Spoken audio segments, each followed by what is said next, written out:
Thank you. Well, I'm here to talk to you about this stuff, this rope.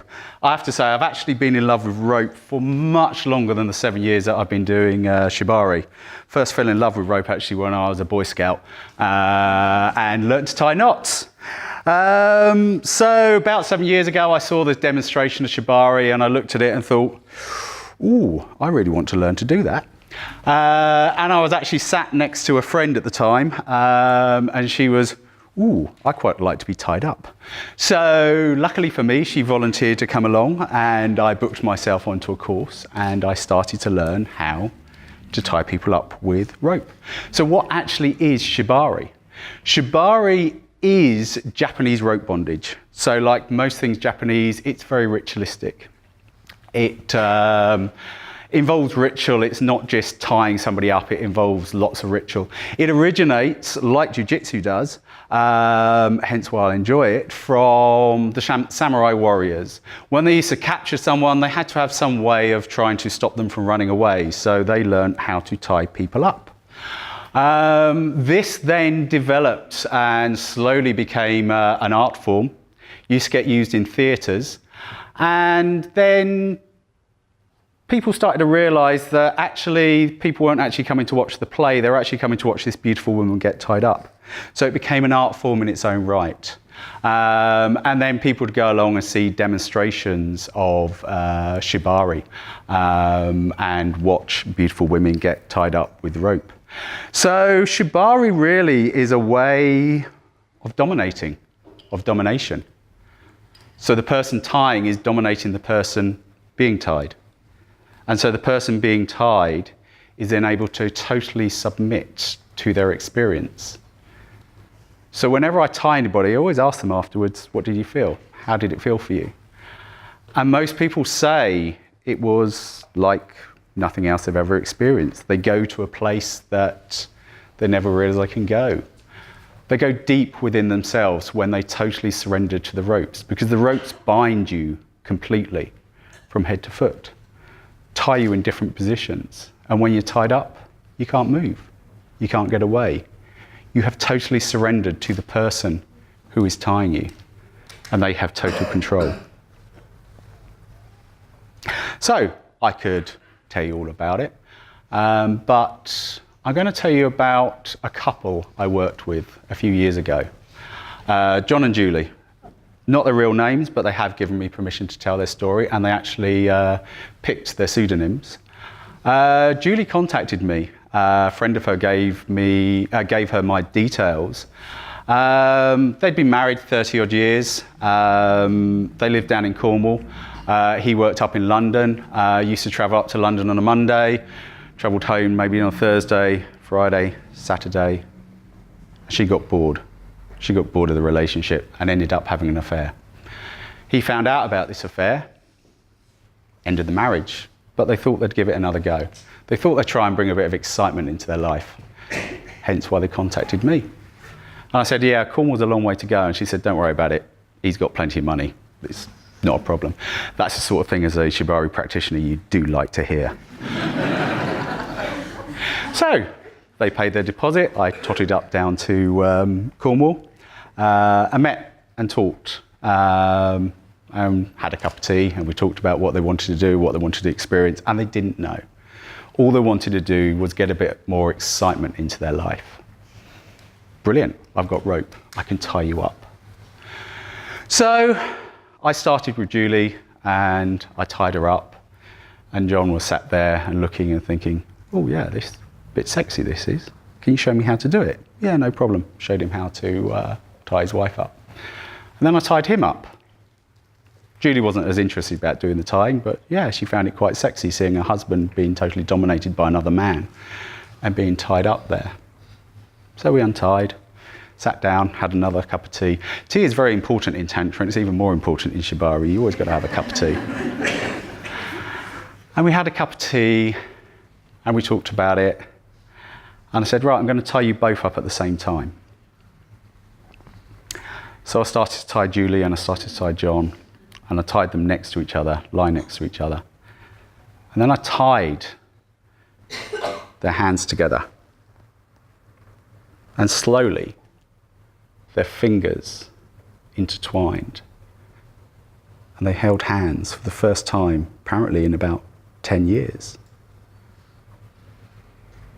And I left them there for a little while, just holding hands, lying next to each other, totally surrendering to what the ropes were doing to them. And I untied them again, and we had another cup of tea. But what I noticed as we were having that cup of tea was that they were still holding hands. So, as a Shibari practitioner, you really got to think on your feet, a bit like standing up here with no notes and talking to you guys. I thought, I'm going to give something a go. I'm going to see if I can really make some magic happen using the ropes. So I sat them down in a position, if you know much about Tantra, called Yab-Yum. It's an ancient Hindu position. Man sits cross-legged on the floor. Woman sits on his lap, wraps her legs around him, wraps her arms around them. It's quite sexy, really. So sat John on the floor. Julie sat down on his lap. And I tied them together. Tied their arms behind each other, tied their legs together. They were bound. They couldn't move. They were stuck there. They were under my control. And I left the room. Now, I have a very strict policy. I never leave anybody tied up and actually leave the building. But I just left the room. And I just waited outside. And I watched them through the door. They were tied, facing each other. And they started to look into each other's eyes. And then Julie said, "I love you." Guess what John said? "I love you too." And they started to kiss. They started to kiss like two teenagers in the back row of a cinema or on their first date. And they kissed, and they kissed, and they kissed. And so I came back into the room and I started to untie them. Couldn't actually get them apart.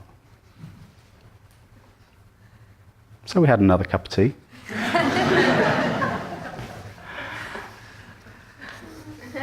And they said, "Thank you.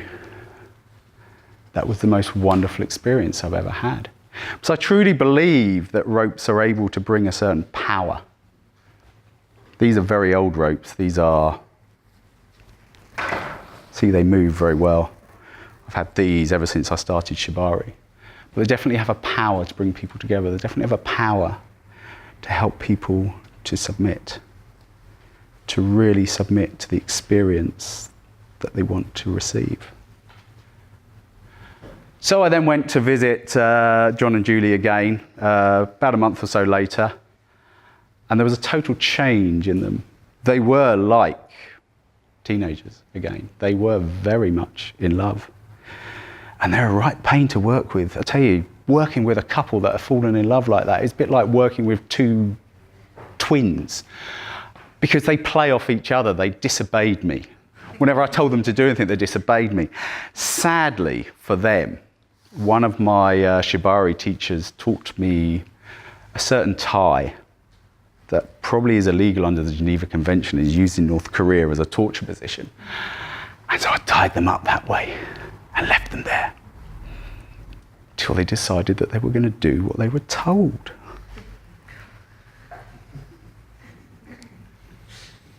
So hands up, who has seen Shibari before? That's a few. Who would like to see some Shibari tonight? So I am going to do a little demonstration so I don't get the 2-minute warning. And it meant my talk could be any length. If I was too short, I could tie them up. And if I was too long, who cares? I'm going to ask Alison to come up. If somebody could go and grab my mat.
So we now have a couple that can't escape from each other.